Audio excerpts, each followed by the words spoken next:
roughly Elver now since I was about 17 years old, so it's got to be 20 odd years. It's been in our family for many generations. Myself, my father, my granddad, and his granddad before that. That's as far back roughly as we've got some history. The places that we fish are actually being handed down through them generations. So where I'm fishing at the moment, on, say for instance, near Maysmore, my granddad or his great-grandfather fished there. So it's a bit of a strange feeling when you're actually fishing there, thinking, hang on a minute, my great-grandfather's fished here, what was he doing? You know, what was he catching? So yeah, it's been in our family for generations, and hopefully generations to come. There's a lot of dangers to Elvering. The main one would be the tide, the size of the tide. You can never predict it. Then obviously you've got the conditions as well, slippy banks. There's always a risk of falling in, so you just have, you've got to be careful. There was a guy that was actually trying to Elver off this bridge here at Maysmore and was pulled in, but he was pulled out okay as well. So there's a lot of lucky people around, but you just got to be careful what you do. Well, basically now you're not allowed to Elver from a boat anymore. It's against the law. So now we use the boat to go from location to location where you can't drive to. So the main place you Elver now is from the riverbanks. You get to your Elvering spot, and we dig steps out and things like that, so you're not, going down a steep, slippery bank. You just try and make it as safe as possible. I do Elvering because, it's a passion for being outside. I enjoy nature. I love fishing as well.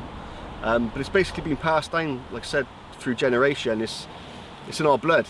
A lot of Gloucester people go Elvering, and it's just really enjoy being on the side of the bank, trying to catch them. It does impact your life sometimes. Of course, you're going out Elvering and you're out for hours and hours and hours.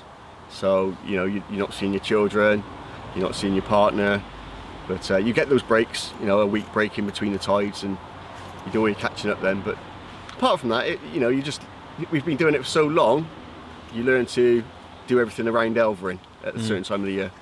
Elvering has taught me quite a bit, to be quite honest, especially when it comes to safety. I can't stress enough how dangerous it can be. You really do need to have your wits about you, and it's taught us a lot about nature as well. You see things like otters and herons and everything else, and I've got no idea what else to say about that. There are quite a lot of people against Elvering, thinking that it's not sustainable and we're taking everything away from the river. But in actual fact, 60% of all our catches go back to restocking. I'm actually a part of a sustainable eel group who restock all over the country.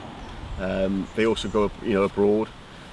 Chairman Andrew Kerr, we do a lot of work together, relocating Elvers, giving talks, just trying to educate people on what we do, to explain that we're not taking everything from the river. We're actually trying to increase the stocks of the Elvers and the eels all across the Ora, which is a good thing, and we need more and more people to get out there and give talks and give us a hand to get these Elvers relocated.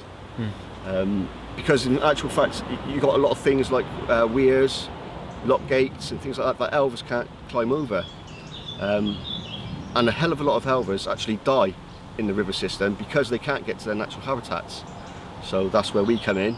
We catch them, move them 20 miles upstream, places where they naturally get to and where they grow up, and hopefully go back and spawn again.